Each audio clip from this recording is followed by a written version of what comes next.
Na veřejnost uniklo 13 ze 159 stran zprávy o obsahu vakcín, která vznikla v rámci aktuálního slovenského přezkumu řízení epidemie covidu. Mohl byste jako vědec laikům přiblížit, co vlastně z těch 13 stran víme? Jaké otázky tato zpráva vyvolává? No, z tých 13 strán, ktoré predstavujú asi zhruba tú 12 až 13 z toho, čo má tá správa naozaj obsahovať, je v nich v podstate, ako som porozumel, je taký sumár podaný. A ten sumár, ktorý je tam prezentovaný, tak je istým spôsobom veľmi závažný. Samozrejme, opakujem, toto je len dedukcia, pretože nepoznáme tu zvyšok tej správy, ale tú väčšiu časť. Ale z toho sumáru vyplývajú niektoré veľmi, veľmi závažné skutočnosti.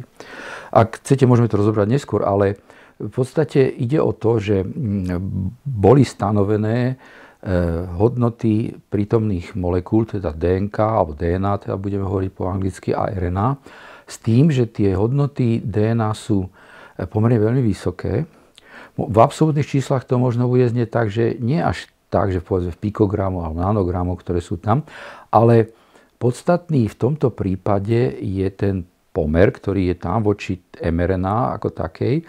A treba povedať, že v niektorých šaržiach firmy Moderna tento pomer je 5 až 20 násobne vyšší ako obsah mRNA, ktorá tam je. To je stanovené, by som povedal, semikvantitatívne, čiže real-time PCR-kou ako takou. Je ta vakcína založená na technologii mRNA vlastně vakcínou? Nie, v nejakom prípade.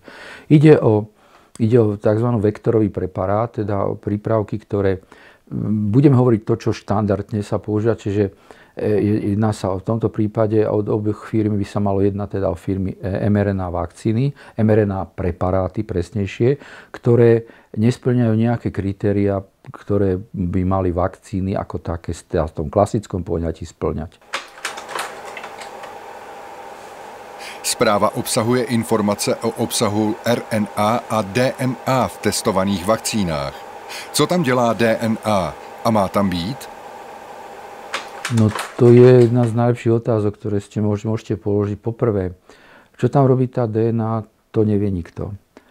A ten obsah DNA, keď zoberiete, tak v ich absolútnych číslach je pomerne nízky, ale pomer DNA ku RNA, ktorý bol stanovený, ten je veľmi vysoký. Už som spomínal, že v tej Moderne je v troch šaržiach, teda z tých analyzovaných, je v podstate až 10 krát vyšší, ako je prítomná RNA.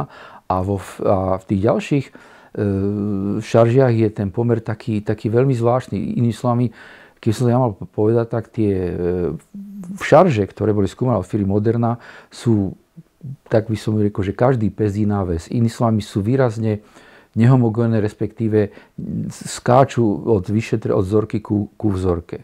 Tie vakcíny zase, by som v úvodzovkách, od firmy Pfizer sú istým spôsobom štandardnejšie, ale napriek tomu je ten pomer DNA ku RNA stále vysoký. Podľa jednotlivých šarží dosahuje pomer 1 ku 100 až 10 ku 100. Čiže je tam prítomných 1% až 10% DNA. A teraz, keď možno hovoriť ďalej v niektorých otázkach, ale v zásade tá DNA takéhoto typu, aká sa tam nachádza, čiže sa nachádza pravdepodobne celý cirkulárny plazmík, ktorý teda kódoval ten S-proteín a možno aj niektoré lineárne fragmenty toho kódujúce pre toho S-proteínu. V takomto poňatí tam vôbec nemá čo hľadať. A víme, jaká informace v té DNA je? No, vieme o tom, že je tam tzv. Expresná kazeta, to znamená, že tá DNA, ten kúsok, tak ako to bolo stanovené, a bolo to stanovené podľa mňa veľmi správne, obsahuje kód nazvime to pre celý S-proteín, pre celú dĺžku. A zároveň je tam ešte stanovené aj to, že sa tam nachádza ten plazmík, do ktorého bol ten kúsok, teda ten kód pre S-proteín vložený. Zmínil jste, že šarže vakcín jsou nehomogenní. Proč je homogenita důležitá? Tak ja to poviem na nejakom inom príklade. Zoberte si tabletky. Keď budete mať tabletky a teraz na tabletke je napísané, že obsahuje, vymyslím si, ako acylpyrín 500 mg, však tak sa to predáva, tak je asi nepredstaviteľné, že v jednej tabletke bude 250 mg a v druhej tabletke v tom istom balení bude 750 mg. A presne tie rozdiely, to je enormné. Doslova preto som použil to prirovnanie každý pes iná vec, pretože to naozaj predstavuje, aspoň v tých šaržiach, ktoré to bolo skúmané, obrovskú heterogenitu a nezodpovedá to tomu, čo výrobca deklaruje. Stojíte mimo zúčastněné na té zprávě. 13stránková analýza, kterou máme k dispozici, vzešla od Tilia Laboratories doktorky Soni Pekové, která zde vystupuje v roli soudní znalkyně v oboru mikrobiologie. Může podle vás být nějak napadena validita zjištění ve zprávě doktorky Pekové? No pozrite, keď budeme reálne hovoriť o tom, čo naozaj by malo byť a čo je, tak v nejakom prípade. Pretože poprvé, pani doktorka Peková má pečiatku, okrúhlu pečiatku súdneho znalca. V tom momente, ako súdny znalec pristupuje k takémuto riešeniu problému, tak samozrejme požíva zvýšenú právnu ochranu, ale takisto aj zvýšenú právnu zodpovednosť. Poprvé. Po druhé, táto analýza sa odohrala alebo uskutočnila v laboratóriu, ktoré je akreditované a ktoré je akreditované na súdno-znalecké úkony. Čiže keby niekto chcel namietať proti tomuto zisteniu, nazvime to správe, súdno-znaleckému posudku, aby som presnejší, tak v tom prípade musí byť takisto súdny znalec a musí mať takisto akreditované laboratórium a mal by v podstate analyzovať reprezentatívne analogické šarže tých vakcín, ktoré boli analyzované pani doktorkou Pekovou.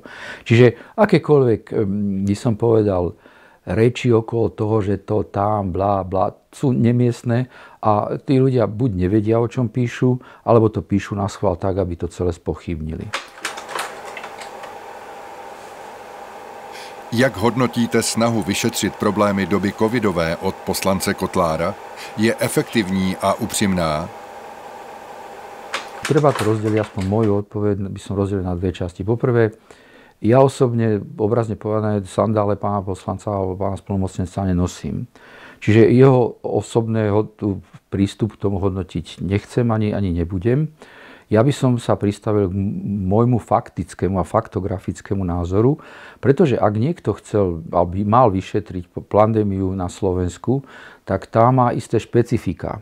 A to jedno špecifikum, súčasťou bolo to celoplošné, hrubonásilné testovanie, ktorá bola vlastne vojenská operácia, spoločná zodpovednosť a ktorá vlastne podľa môjho názoru odborne neznamenala vôbec nič, naopak rozšírila túto infekciu vlastne na celé Slovensko, pričom jej podľahlo asi 12 000 ľudí. To bolo dokonca podnetom, ktorý sme podali, teda ja nie ako právnik, ale teda právnici, plus ja som tam robil nejaké odborné podklady, ktoré šlo do Hágu. A ten Hák to vrátil, ale hlavne vrátil to kvôli tomu, že tu sme ako keby na Slovensku nevyužili všetky tie stupne, ktoré sme využiť mali, lenže, dobre, nebudem sa k tomuto ďalej, nevyužili sme ich objektívne povedané. Ale odborná časť tejto správy je v poriadku.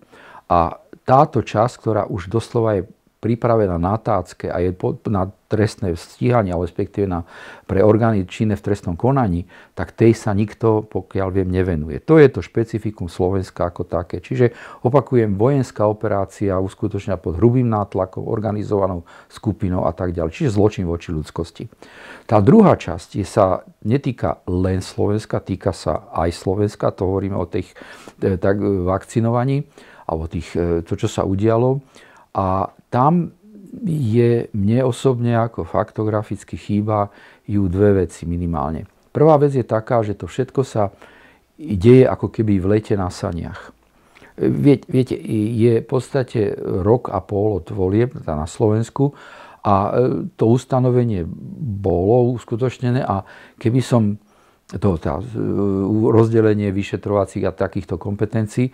A keby som to ja mal tak charakterizovať, tak tieto veci sa z molekulárne-biologického hľadiska mohli udiať už pred niekoľkými mesiacmi. Tam nie je nejaký problém s tým, že toto vyšetrenie, aspoň náznak, čo sa v tých vakcínach nachádza, sa objavilo de facto až teraz pred 2 týždňami a notabene sa objavilo nie do Slovenska, ale objavilo sa vďaka pomoci súdnej pani doktorky Pekovej, súdnej znalkyne. Druhá vec je taká, my stále nevieme, čo sa v tých vakcínach naozaj nachádza. Čiže iným slovom, vieme, že tam je DNA, vieme, že ten pomer DNA ku RNA, ktorý je deklarovaný, je pomerne vysoký, ale keď to prerátame na hmotnosť, čo som spomínal, tak obrazne povedať, stále nevieme, čo je 99% toho, čo v tých vakcínach je. To môžu byť samé degradované produkty tej mRNA alebo DNA. Ja to jednoducho neviem. A tá analýza, ktorá bola uskutočnená, aspoň to, čo vieme, pozor, lebo vieme málo z tých 159 strán, tak tá analýza to aspoň v tom sumári nezachytila.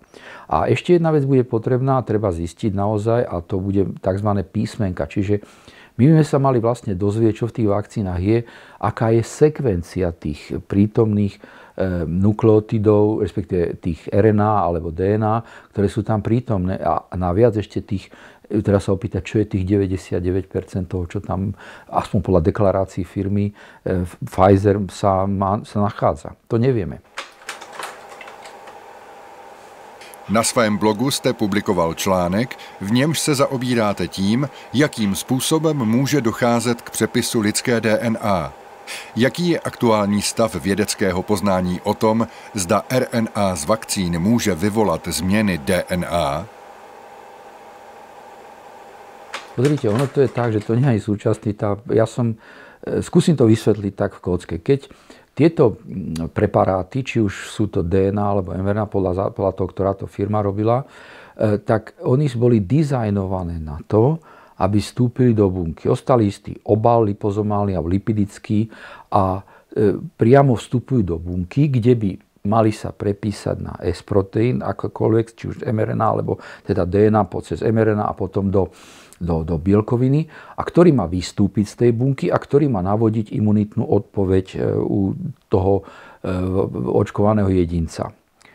No, lenže takto dizajnované sú aj iné preparáty, ktoré vstupujú do bunky a o nich sa vie, že sú dizajnované na to tak, aby menili genóm tej danej bunky. A je to v podstate istým spôsobom veľmi jednoduché, pretože tá analogia, to nie je analogia, to tam platí rovná sa. A keď vstúpia takéto preparáty, takéto vektorové, či už RNA alebo DNA do bunky, tak je cieľ, aby sa zainkorporovali to pri tých vedeckých prístupoch do genómu danej bunky, konkrétne v tomto prípade do človeka.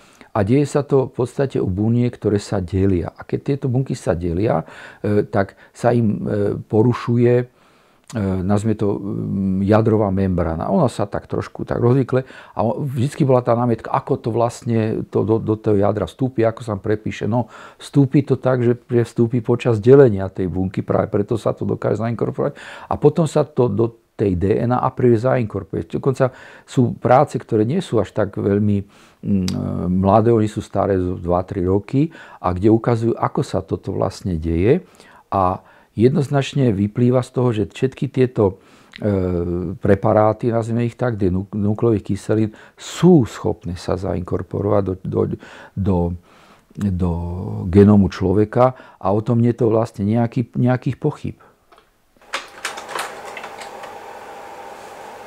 Nemůžu se nezeptat, proč se tyhle otázky nevyřešily před plošnou aplikací vakcín v široké populaci? No, ťažkú otázku ste mi dali, ťažkú odpoveď. Tu by som musel byť asi konšpiratívny, ale ja by som to povedal, že pretože sa to vyriešiť nechcelo.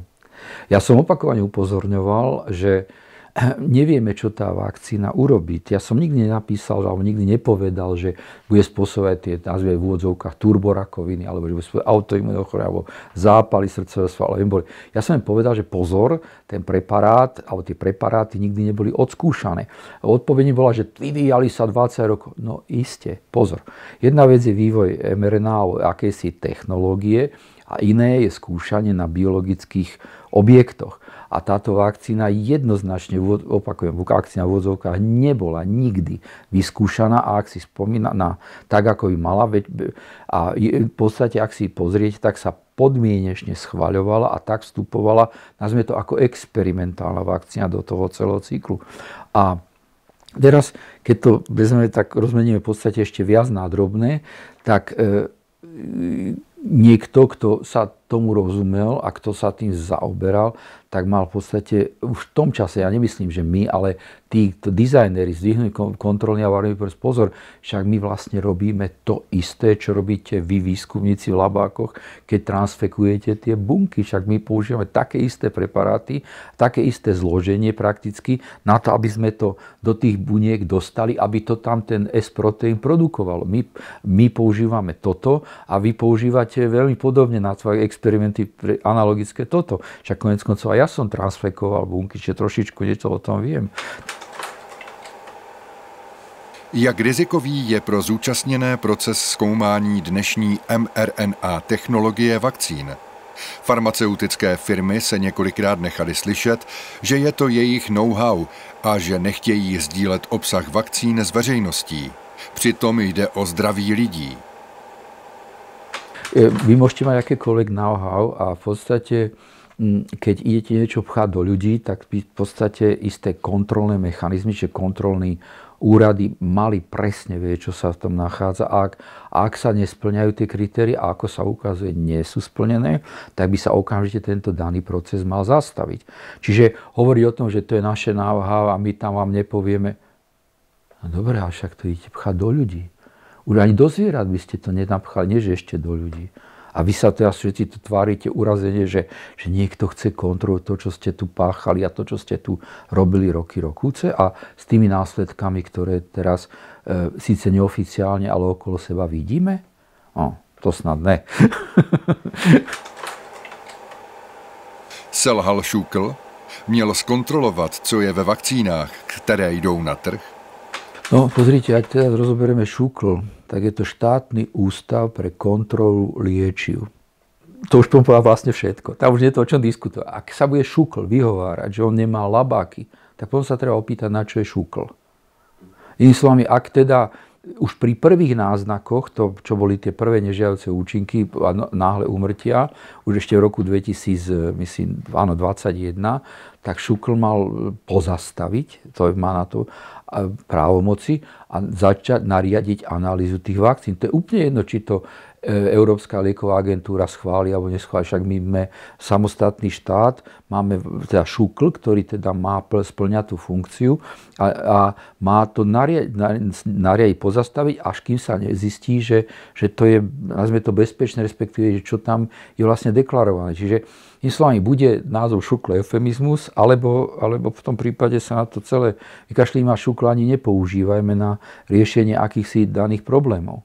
Čiže viete, tie nežiaduce účinky, ak sú tu, tak je povinnosťou toho kontrolného orgánu, čo v tomto prípade Šúkl určite je, zistiť, že kde ako sa hovorí, pes zakopaný, prečo sa toto celé stalo. Otevírá se u vás na Slovensku otázka, jakým způsobem se ty vakcíny aplikovaly, protože v SPC vakcín byla uvedena nutnost dodržení určitých teplot, aby nedegradovaly. Zároveň z jedné ampule bylo očkováno více lidí. Je možné, že když jsou vakcíny tak nehomogenní, někdo mohl dostat víc informace z tohoto preparátu? Otevírá vůbec někdo tyto otázky? Tak pokiaľ viem, nie zatiaľ. Ale pozrite, ja poviem taký príklad. Ja som z mRNK robil dokonca aj obsahom mojej kandidátskej práce. Čiže viem jednu vec, že na mRNA sa stačí tak trošku čudne kúknúť, obrazne povedané, a sa začne doslova rozpadať pred očami. Na rozdiel od DNA, ktorá je stabilná molekula, ktorú môžete, a to je pôvab, že môžete v podstate nechať týždeň na stole, pokiaľ nevysvieti slnko, tak je všetko v poriadku. Čiže to je časté odpovede. Či inými slovami, takúto fragilnú molekulu, ktoré deklarovali, že má, a teraz niekto hovorí 4500, druhý hovorí 4200, aj čosi, čiže to je veľmi dlhá molekula, ktorá jediná, obrazne povedané, je vlastnosť, ale túžba je sa rozpadať. To je úplne, to je termodynamika, kým neurobíte nič. A keď tieto nazvime to vakcíny v odzovkách, sem prišli a teraz oni, ak si spomínate, tak to bolo také veľmi hogofogo, minus 80, toto, ale postupom času sa to začalo dávať tak, akože hlava nehlava, chodili tie výjazdové jednotky, teraz tamto. Čiže inými slovami, podľa môjho názoru, neboli dodržané tie technologické úvodzovkách postupy, ale to samozrejme neospravedlnie nejakú firmu z tohto v nejakom prípade, len nastal tu istý fenomén, ktorý rozhodne nepomohol a neprispel k tomu tej bezpečnosti a priori tých preparátov, ktoré sem na trh prišli. Když se díváme do médií na kritiku té zprávy o DNA ve vakcínách, tak asi hlavní argument je, že co chceme, když technologie výroby mRNA vakcín předpokládá, že nějaká DNA přítomná bude. Je ten argument validní? Jde o množství té DNA? Nebo jak to je? Pozrite, tá DNA tam je, a na základe tej technológie, že tej DNA je tam tak veľa, čo do molekúl, že v podstate ona predstavuje istú priamu hrozbu, ktorú sme spomínali predtým, a to je inkorporácia do ľudského genomu. To je DNA. Čiže a DNA, ona sa obrazne povedané veľmi radostne bude inkorporovať toho genu, pretože opakujem, to, čo sa dialo a počas toho očkovania, tak to je vlastne transfekcia, molekulárno-biologicky povedané. Druhá otázka je tam mRNA a tam ten problém, to som upozornil už v roku 2021, myslím, kde ona je sa schopná integrovať do genu, pretože každá ľudská bunka obsahuje enzym objavený Richardom Pomerančom, jeho vlastnosť bola objavená Richardom Pomerančom, polymeráza teta, ktorá sa nachádza v každej ľudskej bunke a veľmi najväčšiu expresiu, čiže najviac tejto polymerázy teta sa nachádza práve v kostnej dreni a v lymfatickom tkanive. A to znamená, že sú to práve orgány, ktoré prichádzali prvé prakticky do styku lymfatický systém po podaní tohto preparátu a priori. A ďalšia vec je taká, že koniec koncov aj mRNA sa používa na transfekciu a keď je stabilná taká, ako to deklaroval výrobca, čiže obsahuje tam ten metylovaný uracil, čiže pseudouridín alebo pseudouracil, tak v zásade tá tam vydrží dlho a nikto nikdy nevyskúšal, čo to vlastne výsledne s tou bunkou a notabene s jej genomom a priori urobí. Hlavne keď má k dispozícii takýto enzym typu reverznej transkriptázy. Takže ťažko sa k tomu nejak viac vyjadriť. Chýbajú jednoducho dáta. No. Je možné, že se do genomu inkorporují nějaké fragmenty z té plazmidové DNA? Jak se na to díváte? Objavil sa taký fenomén, ktorý ja teda osobne nikdy som ho, nazvime to, neprežíval a konkrétnejšie necítil. A ten fenomén je naozaj potvrdený, volá sa zápach očkovaných. Tí očkovaní pre niektorých ľudí ako keby zapáchali. Trvá to nejaké obdobie, kým sa to ako keby nezdržalo. Ja som o tom písal nejaké príspevky. Viete, tento fenomén je nevysvetlený. A dokonca sme to obrazne povedať skúmali tak, že boli očkovaní v miestnosti a neočkovaní. A tí senzibili, nazvime to tak, tí, čo to cítili, tých očkovaných, respektíve toho neočkovaného okamžite identifikovať, pretože im nezapáchal. Ja neviem posúdiť, čo to znamená, ja nemám túto vlastnosť, ale rozhodne treba jej prikladať istú vážnosť. A ja by som osobne povedal, že toto mohli práve spôsobiť tie fragmenty, tie kratšie, nekratšie. Ja neviem, čestné slovo neviem, pretože nám chýba, ja by som povedal tak, experimentálna báza, ktorú ale nie je politická vôľa uskutočňovať.